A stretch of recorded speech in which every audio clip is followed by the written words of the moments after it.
क्रूस पर से यीशु मसीह की तीसरी वाणी, हे नारी देख, यह तेरा पुत्र है और ये तेरी माता है। मरियम का जो चरित्र है वो बाइबल के सबसे जटिल चरित्रों में से एक है। आमतौर पे सामाजिक परिस्थितियां ऐसे होती हैं और फीमेल साइकोलॉजी भी ऐसे होती है कि वो जटिल होती हैं, महिलाएं जटिल होती हैं। और मरियम का जो कैरेक्टर है वो एक यात्रा है। The life of Mary, the mother of Jesus, is a journey from a certain beginning to a certain conclusion. एक विशेष बिंदु से आरंभ होकर एक विशेष बिंदु तक समाप्त होती है यात्रा। और वो यात्रा है यीशु को एक अपने पुत्र के रूप में जानने से आरंभ करना और उसे अपने उद्धारकर्ता के रूप में स्वीकार करने के बाद खत्म करना। ये लाइफ समरी है मरियम। कुछ उसके जीवन की जटिलताओं का उल्लेख मैं करना चाहूंगा आप लोगों के सामने। पीड़ादायक उसके जो समय रहे, और उसमें पहली चीज अगर आप ये देखें कि मरियम के द कैरेक्टर ऑफ मैरी है ना, मरियम का जो चरित्र है उसकी जो शुरुआत होती है उसके कुमारी के रूप में गर्भवती होने से होती है ना। और यदि हम एक एवरेज आयु का अनुमान लगाएं कि मरियम की आयु कितनी रही होगी जब यीशु मसीह उनके गर्भ में आए, तो एक अनुमान के अनुसार उनकी आयु जो है वो 18 से 25 वर्ष के बीच में रही होगी। और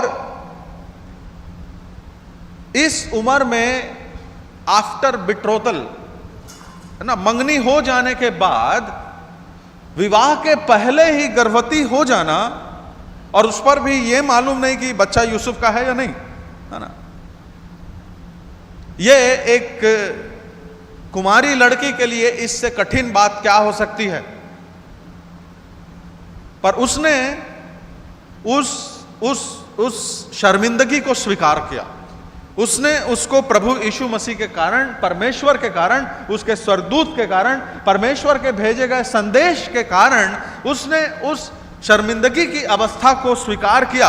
अगर आप यूहन्ना में जाएंगे तो फरीसी यीशु मसीह से बोलते हैं कि हम व्यभिचार की संतान नहीं है। मतलब वो यीशु मसीह को बोल रहे थे तू व्यभिचार की संतान है। यीशु मसीह को आम लोग व्यभिचार की संतान माना करते थे।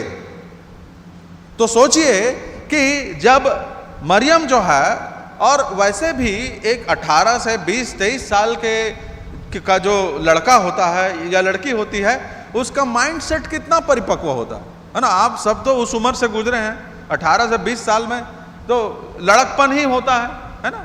मतलब वो परिपक्वता तो होती नहीं है कि वो ऐसे तनाव को, दबाव को झेल जाएं। कितने जो बच्चे हैं हमारे इस उम्र के, कोटा में जाके सुसाइड कर लेते हैं, प्रेशर नहीं झेल पाते, है ना।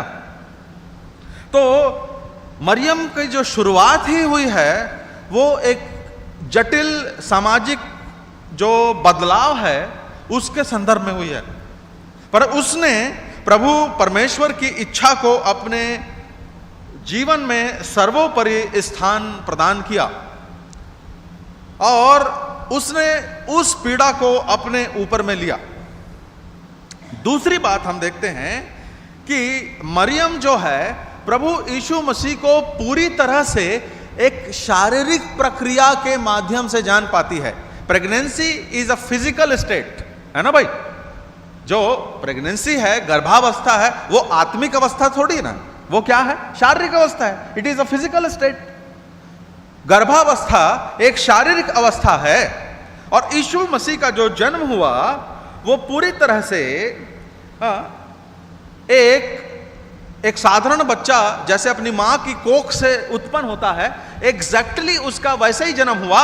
तो यीशु मसीह के विषय में जो भविष्यवाणी थी, उस भविष्यवाणी के बावजूद मरियम जो यीशु मसीह को प्राइमरी रूप से शारीरिक रूप में जान पाई कि ये मेरे गर्भ में रहा है, ये मेरा बेटा है, मैंने इसको दूध पिलाया है, मैंने इसका पालन पोषण किया है। यीशु मसीह को प्राइमरीली अगर आप लूका उसके पहले अध्याय में चलेंगे तो देखेंगे कि लूका को कि मरियम ने यीशु मसीह को प्राइमरीली मुख्य रूप में शारीरिक दैहिक रूप से समझा, है ना। वो ये भी बोलती है कि जब स्वर्गदूत आके उससे बोलता है कि भाई जो तू तो गर्भवती होगी, है ना। देखिए यहाँ लिखा है लूका 1 अध्याय के 32 पद में हम देखते हैं, वहां पर 31-32 में लिखा है, तू गर्भवती होगी और तेरे एक पुत्र उत्पन्न होगा, तू उसका नाम यीशु रखना, वो महान होगा, परम प्रधान का पुत्र कहलाएगा और परमेश्वर उसके पिता दाऊद का सिंहासन उसको देगा। ठीक है। और वो तुरंत क्या बोलती है कि ये कैसे होगा, मैं तो पुरुष को जानती ही नहीं। वो इस पूरी प्रक्रिया को और अपने गर्भ में आने वाला जो उसका बच्चा है उसको शारीरिक रूप से देखती है। तो फंडामेंटली अगर हम मौलिक अंडरस्टैंडिंग मरियम की यीशु के प्रति जो मौलिक समझ थी उसकी बात करें तो मरियम ने यीशु मसीह की भविष्यवाणी के बावजूद अपने अनुभव की अगर हम बात करें तो उसने यीशु मसीह को एक मनुष्य के रूप में जाना, एक फिजिकल दैहिक रूप में समझा। अभी तक यीशु मसीह का जो आध्यात्मिक स्वरूप है, उसका जो मसीहत्व है, it is yet to be unfolded, है ना। अभी तक उसको अनफोल्ड होना या उसको सामने आना बाकी है। तो उसको स्वर्गदूत ने बोला कि वो परमेश्वर है, पर ये उसको पूरी रीति से एक शारीरिक संतान के रूप में समझ रही थी। हमको मालूम नहीं है कि मरियम के पास में ये मसीहा को लेके कितनी शिक्षा जो है उसके पास मौजूद थी। अब यदि हम यहूदी परंपरा में जाएंगे तो ये पाएंगे कि जो पिता होता था उसकी जिम्मेदारी होती थी कि 12 साल का बच्चा होने के पहले उसको व्यवस्था को रटा देना है, 12 साल। इसीलिए आप याद करेंगे जब यीशु मसीह मंदिर में वाद विवाद कर रहे थे तो उस समय उनकी उम्र कितनी थी? 12 साल।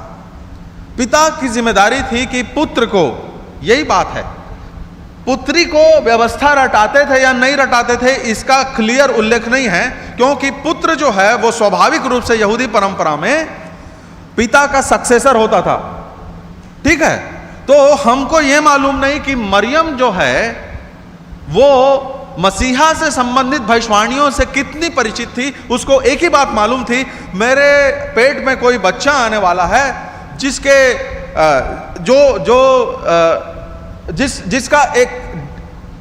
जिसका एक डिवाइन पहलू है, उसका एक आध्यात्मिक पहलू है, वो इतना जानती थी। और ये उसकी यीशु मसीह के विषय में समझ थी और उसने यीशु मसीह को पाला पोसा बड़ा किया, दूध पिलाया, हाँ, उसको एक जवान के रूप में खड़ा किया। ये पूरा का पूरा एक्सपीरियंस यीशु मसीह के साथ उसका दैहिक एक्सपीरियंस था, जब तक यीशु मसीह भी अपनी मिनिस्ट्री की शुरुआत नहीं किए थे। यीशु के जीवन में वो जो आध्यात्मिक पहलू है अभी तक सामने नहीं आया था। तो मौलिक रूप से मरियम की समझ यीशु मसीह के प्रति पूरी तरह दैहिक समझ थी, but that is not the destiny. यीशु मसीह कभी भी नहीं चाहते कि हम उनको केवल दैहिक रूप में समझ पाएं। जैसा यहूदी थे, फरीसी थे, सदूकी थे, ये लोग यीशु मसीह को एक गुरु के रूप में देखते थे, एक टीचर के रूप में देखते थे, एक सुधारक के रूप में देखते थे, उद्धारकर्ता के रूप में नहीं देखते थे। यीशु मसीह का पर्पस वही था। 3 बार जब शैतान ने यीशु मसीह को यह बोला कि तू मुझको मेरे सामने झुक जा, और उसमें एक जगह पर और ये बोला कि जब तू यदि यहां से अपने आप को गिरा देगा तो स्वर्गदूत तुझको हाथों हाथ उठा लेंगे। एक्चुअल में यहूदी ये विश्वास करते थे कि उनका जो मसीहा है वो बादलों पर सवार होकर आएगा, ऐसा उनका विश्वास था। और इस तरीके से यीशु मसीह का ईश्वरत्व जो है वो बादलों से आते हुए स्वर्गदूतों के साथ आते हुए मसीहा के रूप में प्रकट हो जाता, मगर चूंकि यीशु मसीह का मसीहत्व केवल और केवल क्रूस पर प्रकट होना था, इसलिए उनके किसी भी फंदे में यीशु मसीह नहीं पड़े। प्रभु यीशु मसीह को एक गुरु के रूप में जानना, एक चंगा करने वाले के रूप में जानना, मैं जब ग्रीक कलीसियाओं के बीच में जाता हूं तो उनको इस बात के लिए बोलता हूं कि आपने you have only encountered Jesus the healer, but where is Jesus the savior? चंगा करने वाला प्रभु ही अंतिम स्वरूप नहीं है मसीह यीशु का, वो प्राथमिक स्वरूप है। उसके बाद हमको जीसस द सेवियर को जानना है, और यहां पर जो मरियम है वो उसी यात्रा से होके गुजर रही है। देखिए लूका उसके दूसरे अध्याय में, अब हम लोग लूका उसके दूसरे अध्याय में 33 और 34 पद में एक और भविष्यवाणी देखते हैं जो मरियम की यीशु मसीह के प्रति समझ को बदलने की शुरुआत करती है। यहां पर लिखा है, उसका पिता और उसकी माता इन बातों से उसके विषय में जो कही जाती थी आश्चर्य करते थे। तब शमौन ने उनको आशीष देकर उसकी माता मरियम से कहा। हाँ, किसको संबोधित कर रहा है? शमौन मरियम को संबोधित कर रहा है, और यह बोलता है, देख वह तो इस्राएल में बहुतों के गिरने और उठने के लिए और एक ऐसा चिन्ह होने के लिए ठहराया गया है जिसके विरोध में बातें की जाएंगी, वरन तेरा प्राण भी तलवार के वार पार छिद जाएगा, इससे बहुतों के हृदय के विचार प्रकट होंगे। ये मरियम की जो यीशु मसीह के विषय में जो समझ थी, यहां से उसके कॉन्सेप्ट में बदलाव की शुरुआत होती है प्रियो। और यहां पर प्रभु यीशु मसीह के विषय में जो उसके केवल एक बेटे के रूप में उसकी आइडेंटिटी नहीं है, परंतु एक उद्धारकर्ता के रूप में प्रभु यीशु मसीह की जो आइडेंटिटी है, अब वो मरियम की समझ में धीरे धीरे प्रवेश कर रही है प्रियो। उसको उसने दैहिक रूप में जाना था, पर अब वो उसको आत्मिक रूप में जान रही है, आत्मिक रूप में जानना शुरू कर रही है कि ये केवल एक बच्चा नहीं है मेरा, पर ये मेरा उद्धार करता है, ये मेरा प्रभु है, ये इस्राएल का उद्धार करता है। और आज जब मरियम क्रूस के सामने प्रियो खड़ी है, तो सब कुछ उसके सामने बायोस्कोप के समान उसके सामने आ रहा है। हा? कि कैसा उसका कुमारी काल में कैसे उसकी गर्भावस्था थी, कैसे स्वर्गदूत का आगमन हुआ था, कैसे स्वर्गदूत ने उसके साथ में वार्तालाप करके बताया कि जो तेरे गर्भ में है वो इस्राएल का उद्धार करता है, इमानुएल है, परमेश्वर है, मसीहा है जिसकी प्रतिज्ञा की थी। उसकी बैतलहम यात्रा, जब वो घोड़े पर बैठकर एक खच्चर पर बैठकर एक पीड़ादायक यात्रा में वो बैतलहम नाम लिखाने के लिए गई थी, और वहां पर यीशु मसीह का जन्म हुआ, मरियम ने अपने मातृत्व को महसूस किया। ये सब कुछ उसके सामने क्रूस के पास जब वो खड़ी है, बिल्कुल बायोस्कोप के समान उसके सामने से गुजर रहा है प्रियो। और यहां पर मरियम जो है वो पहली बार महसूस कर रही है कि Jesus is not only my son but he is my saviour.